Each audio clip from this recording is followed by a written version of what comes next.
பிஸ்மில்லாஹிர் ரஹ்மானிர் ரஹீம்.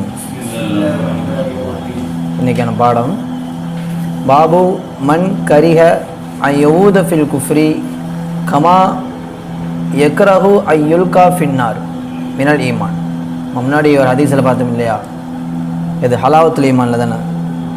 ஈமானை சுவைத்தவர் யார் அப்படிங்கிற அந்த தலைப்பில் ஒருத்தர் குஃப்ரை வெறுக்கணும். எந்த அளவுக்கு வெறுக்கணும் அப்படின்னா, எந்த அளவுக்கு நெருப்பில் திருப்பி தூக்கி போடுறத ஒருத்தன் எப்படி வெறுப்பானோ அந்த அளவுக்கு குஃபருக்கும் பக்கம் அவன் மீறுவதை என்ன செய்யணும், வெறுக்கணும். இப்படி வெறுக்கிறது மினல் ஈமான். எதில் கட்டுப்பட்டது? ஈமானில் கட்டுப்பட்ட செய்தி. وبه قال حدثنا سليمان بن حرب قال حدثنا شعبة عن قتادة عن أنس بن مالك رضي الله عنه عن النبي صلى الله عليه وسلم قال. அதே ஹதீஸ் தான். ثلاث من كن فيه وجد حلاوة الإيمان من كان الله ورسوله أحب إليه مما سواهما ومن أحب عبدا لا يحبه إلا لله ومن يكره أن يعود في الكفر بعد إذا أنقذه الله منه كما يكره أن يلقى في النار. ஓகேவா? ஹதீஸ் தெரியுதுல.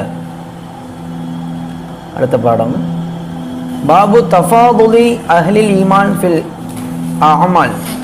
அமலுடைய விஷயத்தில் ஈமானுடையவங்களுக்கு மத்தியில் ஏற்றத்தாழ்வு. எல்லாருமே என்னவாக முடியாது, முஃமினா எல்லாருமே இருந்தால் எல்லாரும் ஒரே அந்தஸ்தில் இருக்க முடியாது.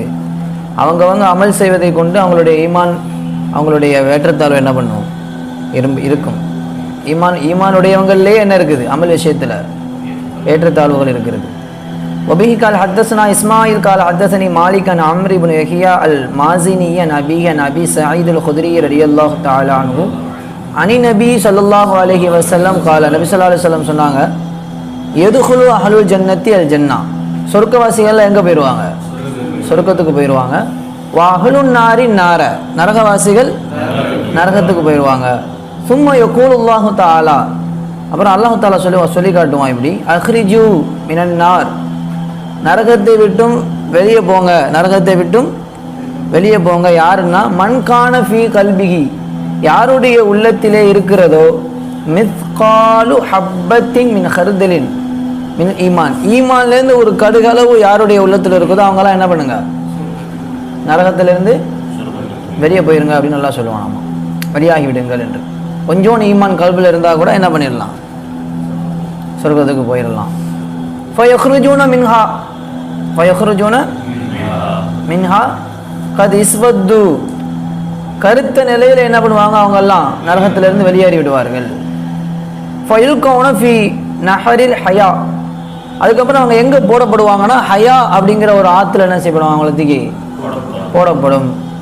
ஹயா அப்படிங்கிற ஒரு ஆறு, அதுக்கு அபில் ஹயாத், அந்த ஆறு பேர் ஹயாவா அதாவது ஹயாத்தா என்பதில் ஷக்க மாலிக்கும். யார் சந்தேகப்படுறா, அறிவிப்பாளர் மாலிக் என்ன பண்ணுறான்னா சந்தேகப்படுறார். ஃபயன்புத்தூன கமா தம்புத்துல் ஹப்பத்துவா, என்ன இருக்கு, கமா தன்புத்துல் ஹப்பத்து ஃபி ஜானிபி சைலி. அப்போ நரகத்தில் இருக்கக்கூடிய ஆட்கள், நரகத்தில் இருந்து எரிஞ்சு போய் அந்த அதாபை அனுபவிச்சவங்க எல்லாம் திடீர்னு என்ன செய்யலாம், உங்கள் உள்ளத்தில் கொஞ்சோண்டு ஈமான் இருந்தால் கூட என்ன பண்ணலாம், நீங்கள் சொர்க்கத்துக்கு போகலான்னு சொல்லிட்டு என்ன பண்ணுறான், வெளியேற்றி விடுக்கிறான். வெளியேறும்போது எப்படி வெளியேறுறாங்க, கருத்து நிலையில் வெளியேறின அவங்கள தூக்கி ஹயாத் அப்படிங்கிற ஹயாங்கிற அந்த ஆற்றுல போட்டு சுத்தப்படுத்தி அவங்க எப்படி மாறிடுவாங்கன்னா, ரசூலுல்லாஹ் வர்ணிக்கிறாங்க, ஃபயன்புத்தூன கமா தன்புத்துல் ஹப்பத்து ஃபி ஜானிபி சைலி. ஒரு ஆறு ஓடுதுன்னா அந்த ஆற்றுடைய தண்ணி எந்த பக்கம் அதிகமாக ஓடுதோ அந்த பக்கத்தில் செடிகள்லாம் முளைச்சிருக்கும், பார்த்தீங்களா இல்லையா? அதாவது தண்ணி அதிகமாக போகிற இடங்கள் என்ன இருக்கும், செடியெல்லாம் செழிப்பாக முளைச்சிருக்கும், தண்ணியே போகாத இடத்துல வாடி போயிருக்கும். இப்போ ஒரு ஆட்டுடைய ஓரத்தில் செடிகள் முளைப்பதை போல அழகாக முளைச்சிருக்கிற மாதிரி அவங்க என்ன பண்ணுவாங்க, அந்த ஆற்றுல தூக்கி போட்டுன்னா எப்படி ஆறிடுவாங்க, அப்படியே பிரகாசமாக ஆகிடுவாங்க, பிரகாசமாக முளைக்க ஆரம்பிச்சிருவாங்க. அலந்தர நீங்கள் பார்க்கலையா, அன்னஹா தஹ்ருஜு சஃப்ரா முல்தவியத்தன், அப்படியே அந்த ஆற்று ஓரங்களில் அந்த மஞ்சள் கலரில் செடியெல்லாம் வளைஞ்சு தொங்கும், பார்த்தீங்களா இல்லையா? அந்த மாதிரி செடிகளை பார்த்துருக்கீங்களா நீங்கள், நல்லா செழிப்பாக. அந்த மாதிரி இவங்கெல்லாம் அந்த ஆற்றுல போகிறதுக்கப்புறம் என்னவாயிருவாங்க, செழிப்பாக பிரகாசம் ஆயிடுவாங்கன்னு சொல்லி சொன்னாங்க. வகால உஹைப் ஹதஸ்னா அம்ருல் ஹயாத் வகால ஹர்தலி மின் ஹைர். இப்போ இன்னும் சில ஹதீஸில் உறுதியாக என்ன சொல்லப்பட்டிருக்குன்னா, அந்த ஆறு பேர் என்ன தான் ஹயாத்துன்னு சொல்லப்பட்டிருக்கு. ஹர்தலி மின் ஈமான் இருக்கு இல்லையா, கடுகளவு ஈமான் போட்டுருந்துச்சு ஹதீஸில். இன்னொரு ஹதீஸ்ல எப்படி வருதுன்னா மின் ஹைரின், ஹைருன்னு வருது, சிறந்தது. கல்புல கொஞ்சோண்டு சிறப்பு ஹைர் இருந்துச்சுன்னா நீங்கள் என்ன பண்ணிடலாம், நரகத்தை விட்டு வெளியே விடலாம்.